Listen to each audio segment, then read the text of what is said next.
Hey everyone, welcome back to Blurred Lines, where we sift through mystery, crime, and the stories that sit right between what we know and what still haunts us. I'm your host, Ashley. Welcome back, everyone. Thank you, everyone, for listening this week to our brand new episode, and of course, to our previous episode. If you didn't listen to last week's episode, we talked about the toy box killer, David Parker Ray, out of Elephant Butte, New Mexico, or Truth or Consequences, because Elephant Butte is a super small town. I wanted to give you a couple of things. So today I am doing the West Side Murders, the desert where they disappeared.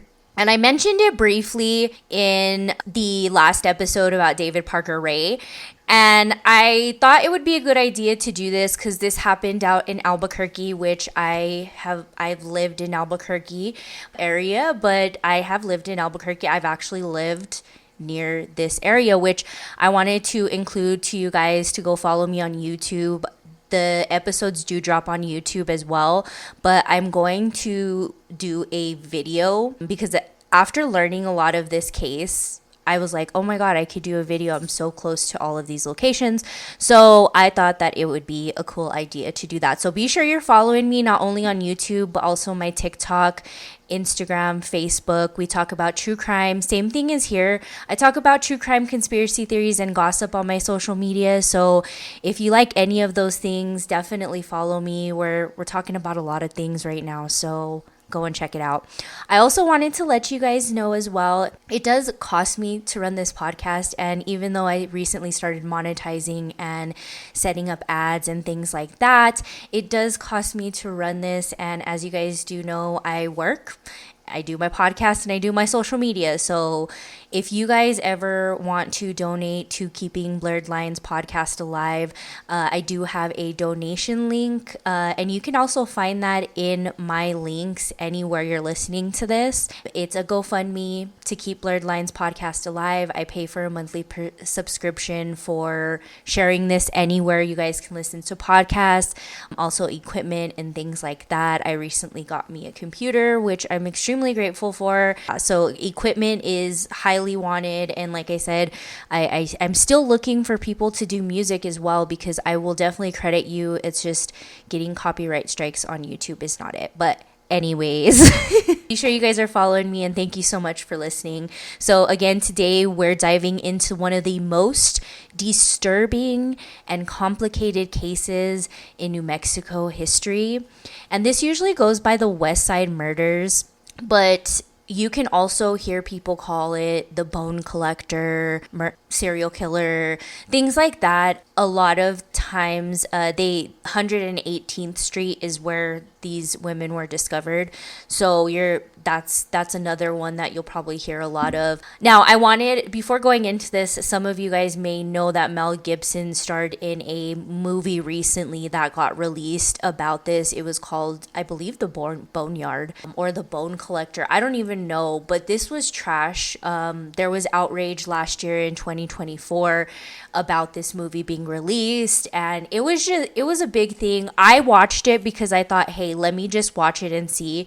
It was horrible. It was really, really bad. To me, it was like mocking people that live or grew up in Albuquerque, because if you've ever been to Albuquerque, New Mexico, you know that people in New Mexico, period, have a way that we talk, a certain accent or certain mannerisms, as is in a lot of states. This isn't the only one. So it was very mockery, and I do not recommend it. And if you do end up watching it, definitely rate it what it is, because it is what it is, right? So today we're going to showcase mostly the victims in this case. So this case isn't about a crime. It's about a community, about missing women who weren't searched for seriously enough, about families who begged for answers, and about a massive investigation that uncovered 11 victims, but left behind even more unanswered questions. So we're going to get into it, guys. On the western edge of Albuquerque sits a sprawling, dusty desert area known as the West Mesa.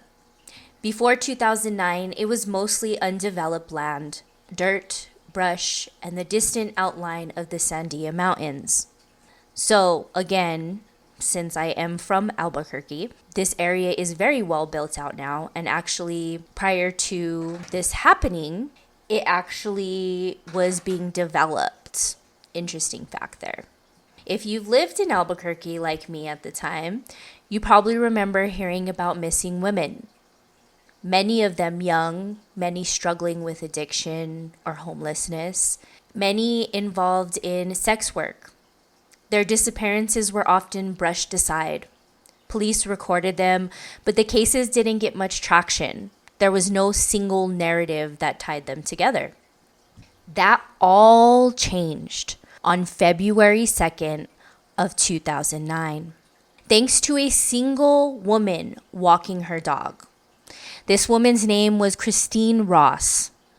She was out with her dog, Ruka, when the dog found what looked like a bone sticking out of the dirt.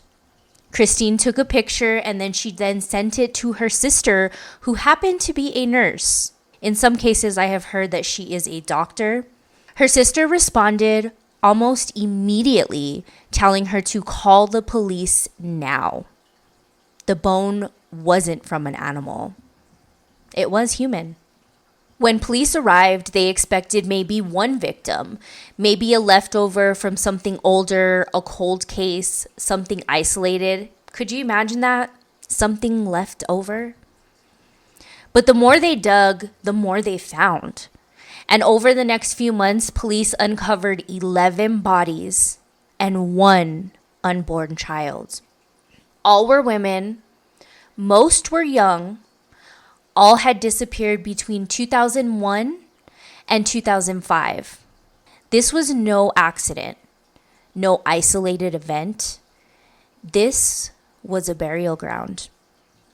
The victims ranged in age from their teens to women in their 30s. Many were mothers. Almost all had families. One had gone to the police before, asking for help, reporting them missing, or begging for someone to take their case seriously. Now those families finally had answers. But the answers came with the horrifying realization that a serial killer had quite possibly been operating in Albuquerque for years. The discovery became one of the largest, I emphasize largest, crime scenes in American history. Now, before going any further, I feel like it's very important to talk about the women. Their stories do matter. They were more than a headline, and this is the reason we talk about these crimes, right? It's because of them, so we can be the voice for the now voiceless. The officially identified victims were Michelle Valdez, 22, who was 4 months pregnant. Jamie Barella, who was 15. Monica Candelaria, who was 22. Victoria Chavez, who was 26. Selenia Edwards, who was 15. And notably the only victim that was not from New Mexico, Julie Nieto, who was 23. Veronica Romero, who was 28. Evelyn Salazar, who was 27. Virginia Clevin, who was 23. Dorian Marquez, who was 27. And Cinnamon Elks, who was 31. These women's lives were full of challenges, addiction, poverty, unstable housing, but they also had families. They had children, they had dreams, and identities far beyond the struggles they faced. The vulnerability of their circumstances made them easier targets. That truth is uncomfortable, but essential to the story. So I want you guys to realize that these women weren't picked up for any rhyme or reason. They were picked up because it was easy. Before we talk about the suspects or the theories or anything like that, it's important to understand who these women were and where the trail went cold for each of them. because I also think that's important to tell you guys. Again, me making that YouTube video, I want to actually show you guys. So that's something for you guys to look forward to. I'm going to start doing a little bit more research in it and planning it out soon. So hopefully I'll have it in the next couple weeks. These weren't homeless people. They were daughters, sisters, and mothers. Each of them left behind loved ones who searched, worried, and waited. Here are their stories. Cinnamon Elks, who was age 31, she was one of the earliest women to go missing. She was last seen in summer of 2004 in Albuquerque's East Central Corridor, an area known for motels, fast food spots, and street-level sex work. Friends say she'd been struggling with addiction, but was trying to get back on her feet. When she stopped showing up, people close to her knew something was wrong immediately. Julie Nieto, who was age 23. Julie was last seen in August of 2004. She had a young son and was described by her family as funny, bright, and deeply loving. Her final known location was near Central Avenue. After telling her grandmother she'd be back soon, she never returned. Veronica Romero, age 28. Veronica disappeared in February of 2004. Last seen near Atrisco and Central, she was close with her daughters and spoke to them often. Her family reported her missing right away and continued pushing for answers for years. Evelyn Salazar, age 27. Evelyn vanished in April of 2004 with her 15-year-old cousin, Jamie Barella. They were last seen walking near Gibson and San Mateo, heading to a park. This was the only case in the West Side Murders involving two victims disappearing together. Jamie Barella and Evelyn Salazar. So Jamie Barella was 15 and Evelyn was 27. They went missing together, again, walking near Gibson and San Mateo. Michelle Valdez, age 22. Michelle was last seen in 2004 near Central Avenue. She was 4 months pregnant, carrying a baby girl. Her mother reported her missing after Michelle failed to come home for several days, something she never did without contacting someone. Her disappearance devastated her family, especially when they later learned she had been expecting, because unfortunately, they didn't know that. Victoria Chavez, age 26. Victoria was last seen June of 2003, also in the Central Corridor.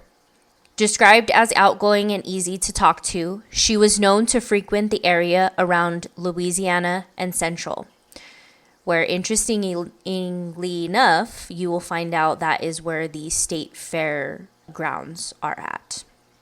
Her family searched for her for years before the discovery on the mesa finally gave them answers. Monica Candelaria, age 22. Monica was last seen in May 2003 in the Southeast Heights area. She was known to hang out around Louisiana Boulevard, and her family remembers her as someone who was full of personality. Her mother reported her missing quickly, but leads were scarce at the time because of the way she lived, unfortunately. Doreen Marquez, age 27. Doreen disappeared in October of 2003.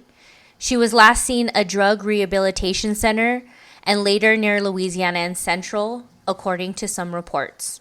She had a daughter and a family who looked tirelessly for her. Her case, like many others, received little attention at the time she vanished.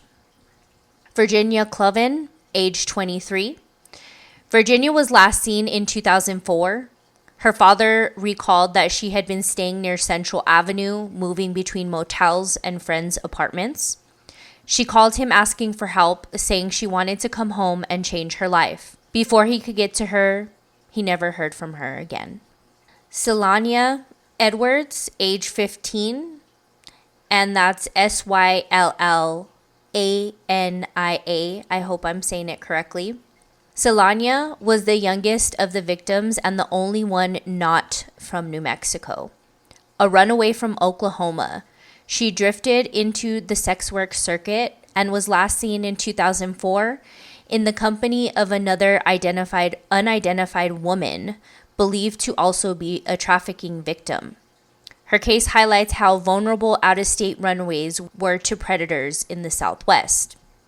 So from what I heard on her case, she actually was part of a circuit that would go just up and down, most likely Route 66, and they would just send them back and forth. So unfortunately, somebody in Albuquerque was targeting women and targeted her. These women's disappearances didn't happen all at once. They occurred over several years, mostly between 2001 and 2005. And one of the haunting parts of this story is that many of their families went to the police very early on. They filed the reports and they asked the questions. But because these women came from vulnerable backgrounds, their missing persons cases didn't receive the urgency it very much deserved. And that's how a serial killer was able to operate quietly for so long. Now, when you look at the scope of the crime scene, right, it's 11 victims buried in shallow graves over about 100 acres. And you might imagine there'd be like a trail of evidence, but there was not. The desert is very harsh. It's very unforgiving. There's wind, erosion, and construction had disturbed the area, as I had stated. Construction was underway up there. That's part of the reason that a lot of things were being uncovered, is because they were going to start building homes. It's crazy. So the fact that somebody found it without a worker finding it, like if they would have found it, would they have reported it? That's losing millions of dollars if they did. However, police worked tirelessly. Hundreds of officers, FBI, cadaver dogs, they even did aerial mapping, and still there was more questions than answers. The working theory became this. The killer picked up women who were working the streets, brought them somewhere, murdered them, and buried them on the mesa. But who was he? Or could it have been more than one person? Authorities have never officially committed to a single answer because they kind of don't know.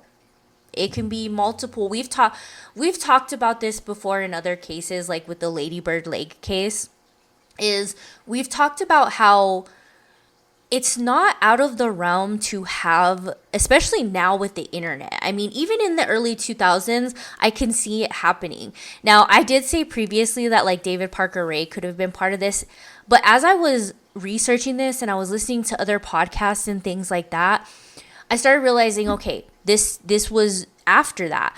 But I was thinking, like, who did David Parker Ray talk to? Was he part of forums? I started asking these kind of questions of, was he telling people how you can maniacally like dispose of this, or did they share ideas? Or, you get these people, like the dark web has been around forever. It's crazy to think that it could be linked. Like, it's so crazy to think that these two very horrific crimes happened so close within one state. You know what I mean? You never know. Now, let's get into some of the early suspects. So these were potential suspects. There's different reasons for each suspect, so it gets really crazy. So the first suspect, his name was Lorenzo Montoya.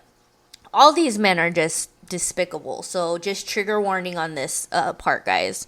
He is the name you'll hear the most in most things. Montoya lived near the West Mesa area and reportedly solicited sex workers often. In 2006, he was killed by a man who had gone with his girlfriend to Montoya's home. According to reports, Montoya had allegedly strangled the woman, and the boyfriend shot him during the confrontation. Montoya's death happened right after the period when victims stopped disappearing. Police have said publicly he is their strongest suspect, and he had a pattern, and he lived close. He also had violence towards women, and the killing stopped after he died. So they were like, well, if 1 + 1 is 2, But there is a problem. There's no physical evidence tying him to the West Mesa victims because there wasn't really any physical evidence. Not one piece of evidence at all. other than him living there and him committing violence against women and obviously intending it and things like that, there was nothing. And I just want to add to this as well is these women were found with no clothes. So they were completely naked. So whoever did, which I'm assuming because, we like true crime here. And so this is what my thinking is. So of course they were thought about all of this because that's something that could possibly link, right? But I think that they also, I think that maybe they kept some mementos because we talk about like David Parker Ray and obviously he kept a bunch of stuff. You can find it on the FBI website. Maybe he kept little things, but everything else he burned. Or maybe he was just so maniacal, like he didn't even care and he didn't even have mementos. You know what I mean? It was just kind of crazy. Now, another man whose name comes up is, again, Joseph Blea. So the mid-school rapist is what he went by. He was convicted of multiple sexual assaults and serving a long sentence. He was known to frequent the area where the victims were last seen, and he had violent tendencies. Obviously, they called him the mid-school rapist. And his wife found women's clothing and jewelry hidden in their home. But again, there was no direct evidence because there wasn't really any. Now, there's other theories, as I stated, like trafficking rings, more than one killer, someone posing as a client, someone with access to vehicles or secluded spaces. However, nothing has ever been proven. To this day, the case still remains open, as I stated. Another key factor in a lot of this is that there's been multiple people that have been looked at in this case. They've reported to have like a handful of suspects before, but the lack of the evidence and the time is what really put this whole thing on hold. You have to remember they found bones. These women weren't like buried a week ago or 2 weeks ago. This area was very desolate at the time. Like, if you were to ever visit Albuquerque, like today, you would notice that there's a high school up there, there's apartments, there's homes, there's a lot of people live up there now. But this area was desolate. People didn't go up there. If they lived near there, they didn't live in like a home. They lived in maybe like a mobile home on some land and stuff like that. So whoever was doing this knew the area enough. Now, I was talking with my husband last night too, and I was telling him how I was like researching all of this and everything, and I was telling him like even before people found anything in the Mesa, that's always like a running joke just in the state of New Mexico. And if you live in the state of New Mexico or even Albuquerque, you know that is what like the running joke is. Like if you ever like joke around and be like, I'll bury you out in the Mesa, not like ill intending. And again, even before this happened, like I remember hearing that, and it's crazy to think that they did find bodies up there. Honestly, it's very crazy. Now, to understand how something like this could happen undetected, you have to understand Albuquerque in the early 2000s. There was a rising crisis in the city. There was drugs, homelessness, and violence. It was in an uptick. Many of the victims lived transient lives, making it harder for families and police to track. Some families reported their daughters missing and were told they might have run away, or that they were probably out of touch for a personal reason.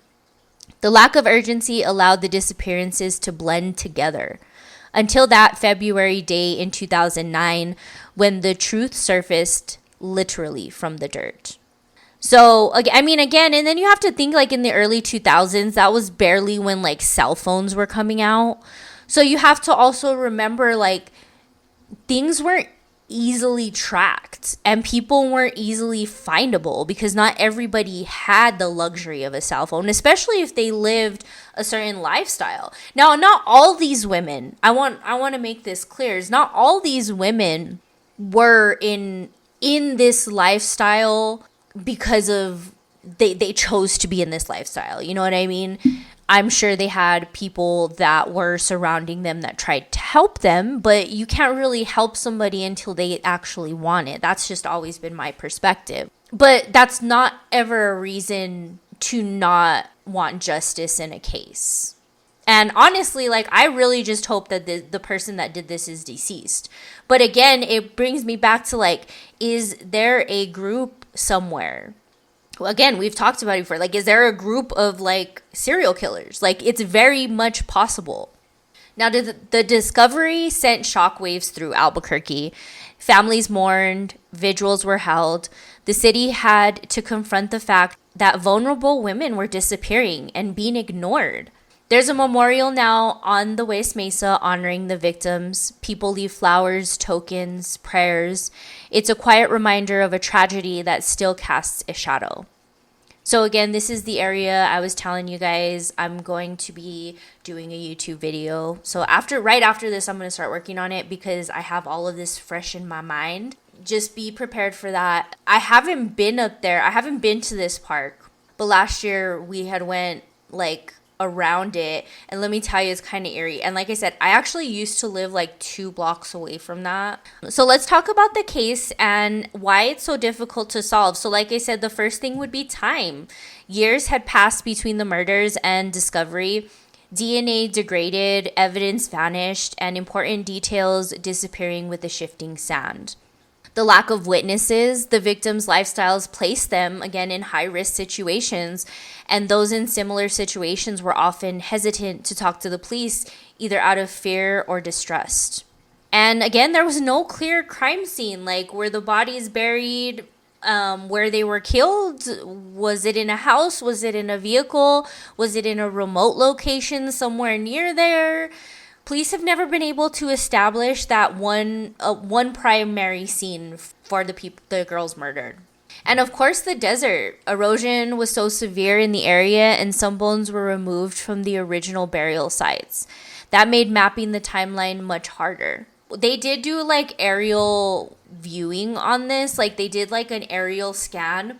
And they actually noticed, like, it was really cool actually when I was listening to them talk about it, is they did like an aerial scan of the area through satellites or whatever, and they noticed like the disturbances, and that's where they were able to kind of like search.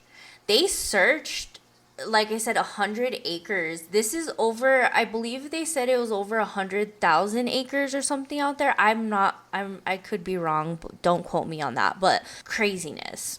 Now, while authorities haven't formally released a profile, criminologists who studied the case have floated some possibilities based on patterns that they see. So they're looking for a male, likely familiar with the victim's community, scary, comfortable approaching vulnerable women, possibly living or working near the West Mesa, which there's not really much work out there. There is a casino, like if you go farther there, but there's really not work. There is a jail out there as well, so that would be scary. Oh my god, I just thought of, okay, yeah, anyways. Someone who knew the desert well, someone who felt confident that bodies wouldn't be discovered. The burial style suggests that the killer was methodical, but not necessarily a professional. Shallow graves, inconsistent depths. This person didn't expect the area to ever develop for years, and they were pretty much right. It didn't. It took years.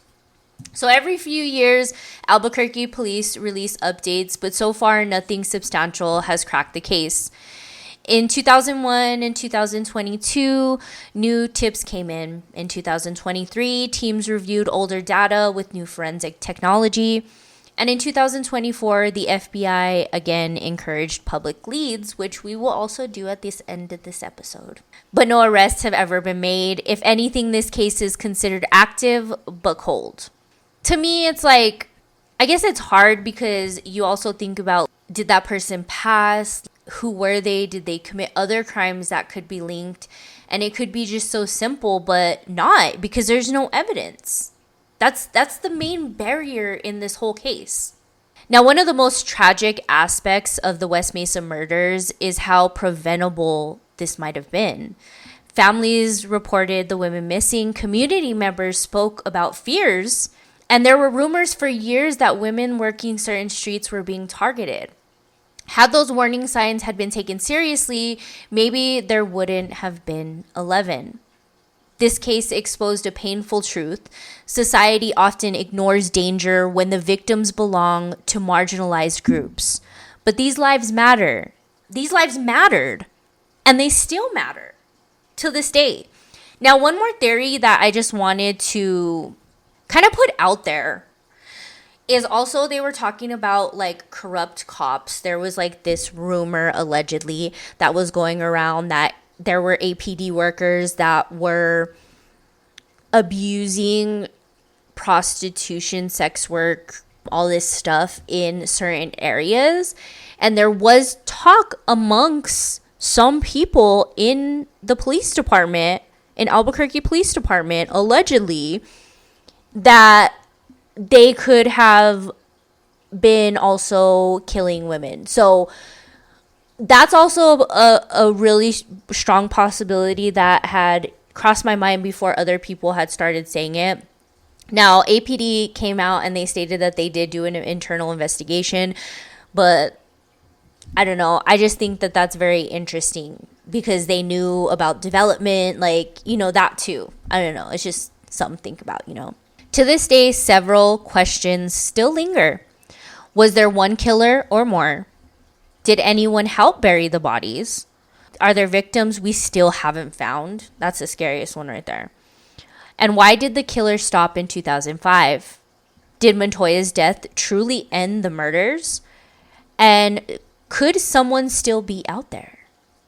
And the biggest question of all, will the case ever be solved? I have hope, honestly. Please say it's possible, and I think it's possible as well, especially with evolving DNA, forensic tech. Crime scenes that once gave little information can now reveal hidden details. We've seen it before, right? So families, authorities remain hopeful in this. And I think that it's important to understand too that like we've been seeing cases that are getting solved. Look, we talked about the yogurt shop murders. That was 34 years ago. This can be solved. It can. Cases like the West Mesa murders aren't just stories. They're reminders. Reminders to listen when families say their loved one is missing. Reminders that vulnerable communities need protection. And reminders that justice delayed is still a form of injustice. These women were not nameless, they were not invisible, and they were daughters, mothers, sisters, and friends. Their stories deserve to be told, and their memories deserve to be preserved. And that's why I decided to do this episode today. Yesterday I listened to Voices from Justice. If you guys have not heard Voices from Justice, she is the Alyssa Turney's sister that does it. And oh my God, I listened to hers and it was, I love Voices for Justice. It's just such a great podcast. I'll leave it linked down below in the show notes. But I listened to it and I was like, oh my God, like I need to cover this case. And I think it's important to keep it alive. Like I said, I want to do that YouTube video so I can bring it to my social media as well because I am near. It's not too far from a drive. I don't really like to tell people exactly where I live because people are cray-cray, especially on the internet. So now, if you want to provide information on the West Side murders, you can contact the Albuquerque Police Department or call Crime Stoppers at 505-843-STOP. And then, of course, you can always look up the police department website page, and you can also look up Crime Stoppers online. I believe that they are doing, yes. So you could provide anonymous information, right? They still do have $100,000 for information leading to the arrest. And you can look at more details on the City of Albuquerque official website for that. But yeah, if you guys have any information, even if you don't think it's that big, you never know. We've seen it happen before, so please contact APD and I'll leave all of that in the show notes below as well. Thank you guys for joining me for this episode of Blurred Lines. The West Side murders remain one of the most haunting unsolved cases in the Southwest, not because of the mystery alone, but because of the lives lost and the questions that left behind. If you have tips or information, again, you can contact the Albuquerque Police Department or Crime Stoppers. And I'll be back next time with another story that blurs the lines between the known and the unknown. Stay safe, stay aware, and as always, thanks for listening. Bye, guys.